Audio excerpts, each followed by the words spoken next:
Tidak ada manusia yang tidak diuji Allah Subhanahu wa ta'ala. Ahasiban nasu ayyutraku ayyaqulu amanna. Apakah manusia itu menyangka dia dibiarkan begitu saja mengatakan kami beriman? Wa hum la yuftanun, padahal iman mereka belum diuji. Walanabluwannakum, kami pasti akan menguji kamu bisyai'im minal khauf, takut, wa naqsim minal amwal. Walanabluwannakum bisyai'im minal khauf, takut, wal ju', lapar, wa naqsim minal amwal, kurang harta, wal anfus, sakit, was samarat, kering kerontang paceklik, wa basyiris sabirin, berikan kabar gembira kepada orang yang sabar. Siapa dia? Alladzina idza asabathum musibah qalu inna lillahi wa inna ilaihi. Salat sudah, puasa Senin Kamis sudah, sedekah sudah, wakaf sudah, infak sudah, ngaji sudah, kok kena musibah juga. Banyak anak-anak muda ketika sudah hijrah komplain ke Ustadz.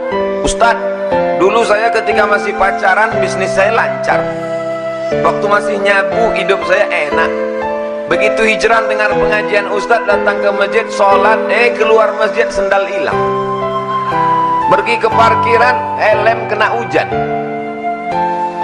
Untuk apa Allah uji kita? Halaman 12 nomor 4. Musibah diberikan Allah untuk membuat hamba-hambanya tidak sombong, mau berserah diri dan minta tolong kepada Allah. Rumah besar, mobil besar, istri, kantong besar, tabungan besar, maka dia tidak lagi ada ketergantungan kepada Allah. Allah uji. Nabi Musa alaihissalam tinggalnya di istana Fir'aun, penuh. Akhirnya Allah buat skenario bagaimana supaya dia keluar dari istana Fir'aun. Ada dua orang yang sedang kelahi, dilerai, dipisah oleh Nabi Musa, ngotot juga, ditinju Nabi Musa, mati. Kebetulan yang mati ini adalah rakyatnya Fir'aun. Ngamuk, terusir. Di saat terusir dia ingat kepada Allah. Nabi tidak pernah lupa pada Allah. Sedangkan Nabi saja pun diuji Allah, apalagi kita yang tidak ada apa-apanya dibandingkan dengan Nabi. Nabi Ibrahim alaihissalam terusir dari kampung halamannya, dikejar-kejar. Dia masuk ke dalam tempat ibadah kafir musyrik, dihancurkan berhala-berhala. Mereka kejar, dinyalakan api unggun oleh Namrus, harriquhu, bakar dia. Api yang tabiatnya membakar, menghancurkan, merubah materi jadi debu, tak tersisa. Tapi di situ turun pertolongan Allah. Ya naru kuni bardan wasalaman ala Ibrahim. Wahai api, sejuklah engkau, selamat engkau. Ketika kita sedang diuji Allah, dunia terasa sempit. Yang dulu banyak kawan berubah menjadi lawan. Yang dulu teman cerita sekarang sudah tidak mau. Bawaannya curiga. Bersandar kepada manusia akan binasa, bersandar kepada jabatan akan sirna, bersandar kepada harta akan hilang. Di saat itulah kita mengangkat tangan berkata yang besar hanya Allah. Allahu Akbar. Salat kita jadi lebih khusyuk. Wa ma min dabbatin fil ardi, tidak ada satupun makhluk yang melata berjalan di atas muka bumi ini illa 'ala Allah rizquha. Rezekinya sudah dijamin Allah Subhanahu wa ta'ala. Hanya saja datang cemas, datang ragu, datang ngeri, datang galau, sempit pikiran. Kalau mindset otak kita sempit, hati kita susah, jantung koroner datang. Jadi apa yang bisa menenangkan hati ini? Dekatkan diri kepada Allah, serahkan semuanya. Inna salati wa nusuki wa mahyaya wa mamati lillah. At-tahiyatul mubarakatus salawatut tayyibatu lillah. Assalamualaikum warahmatullahi wabarakatuh.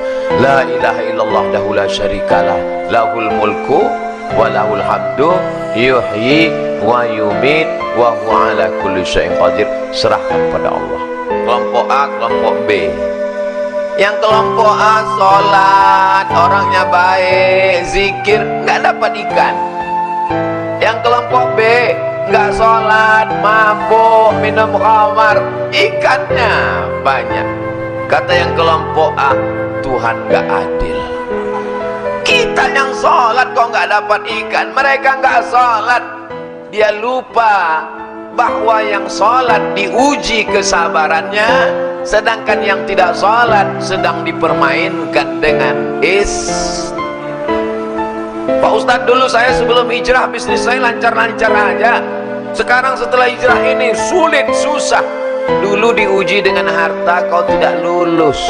Sekarang diuji dengan kesulitan pun kau tak lulus juga.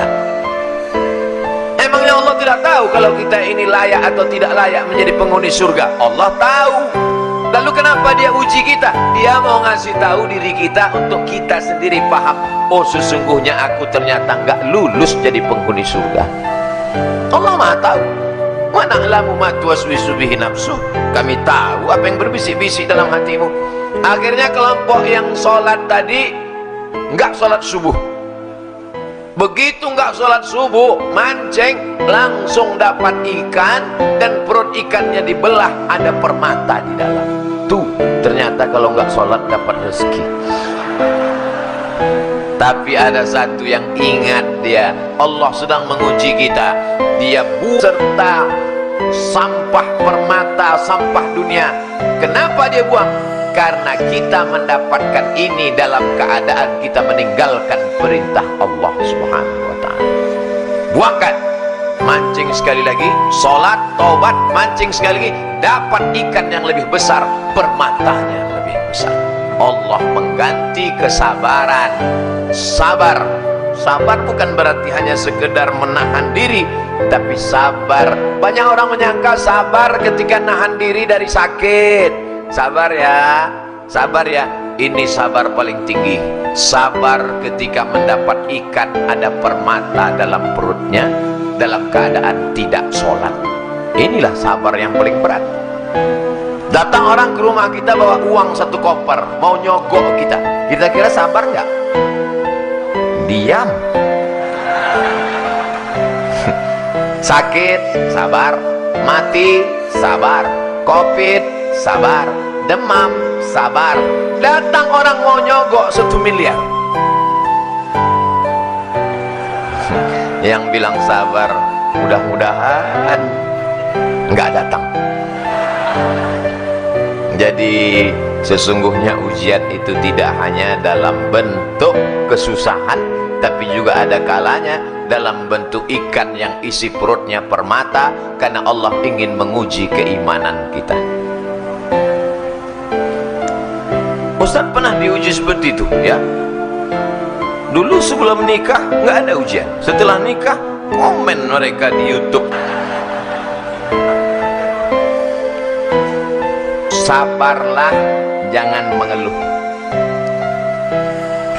As-sabru minal iman bimanzilati ra'si minal jasad.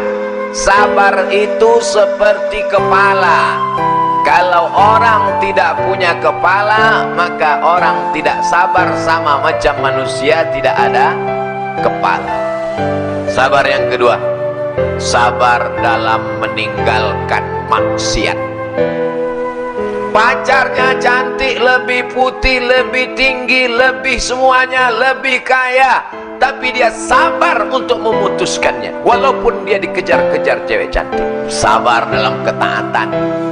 Banyak orang bisa, tapi sabar dalam meninggalkan maksiat berat. Datang orang cantik, punya kekuasaan, mengajaknya berzina, ditarik bajunya, robek dari belakang. Dia berkata, inni akhafullah, aku takut kepada Allah. Siapa dia? Yusuf alaihissalam. Inilah sabar yang paling tinggi. Sabar dalam menolak perbuatan maksiat.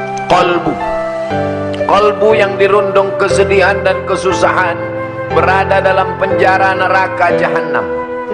Meskipun hal itu datang untuk kebaikan, kalbu ini akan tetap dalam siksa neraka dunia sampai dia kembali bertauhid. Hati itu susah, hati itu risau, hati itu gundah gulana, hati itu galau. Hati tidak bisa ditenangkan dengan narkoba, hati tidak bisa ditenangkan dengan khamar, minum-minuman keras, hati tidak bisa ditenangkan dengan zina. Hati hanya bisa ditenangkan dengan zikir la ilaha. Kalbu itu tidak memiliki jalan untuk lepas dari kesedihan dan kesusahan yang menyiksa, menyakitkan, membinasakan. Salah satu jalannya mahabbah, cinta kepada Allah Subhanahu. Bagaimana cara menghilangkan kesedihan? Satu, menghadirkan Allah dalam hati. Allah tidak punya rupa. Kalau kau pejamkan matamu nampak hitam merah bulat petak lonjong betul cacing. Allah tidak seperti itu. Walam yakul lahu kufuwan ahad. Allah bisa kau rasakan keagungannya, Allah bisa kau rasakan ketenangan dalam hatimu. Berzikir la ilaha illallah, mulut menyebut, hati mengingat, pikiran fokus. Mulut menyebut, hati mengingat. Alladzi waswisu fi sudur. Setan berbisiknya bukan di telinga, setan berbisiknya di dada.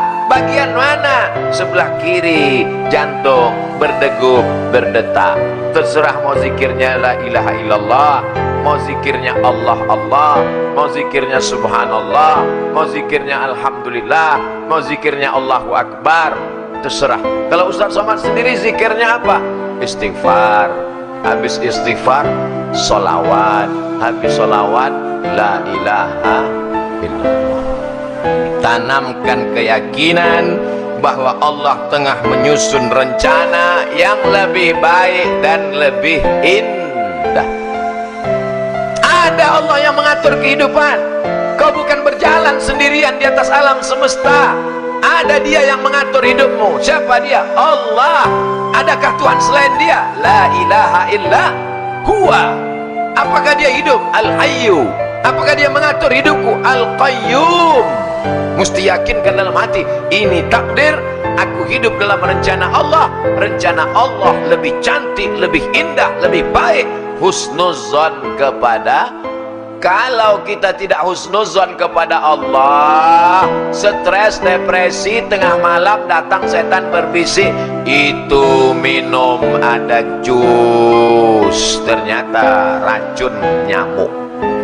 Kita ini masuk surga bukan karena sholat kita, masuk surga bukan karena puasa kita, masuk surga bukan karena zikir kita. Kita masuk surga karena rahmat Allah. Kita sholat karena ingin mengundang rahmat Allah. La yudkhilal jannata ahadakum amaluhu. Amalmu tidak membuatmu masuk surga. Lalu yang membuat kita masuk surga itu apa? Illa ayyataghammadani Allahu birahmatih. Masuk surga karena rahmat Allah. Apa saja yang membuat rahmat Allah itu turun? Satu, berbuat ihsan. Dalilnya, inna rahmatallah, rahmat Allah qaribun, dekat, minal muhsinin, dekat kepada orang yang berbuat ihsan. Apa yang membuat rahmat Allah turun?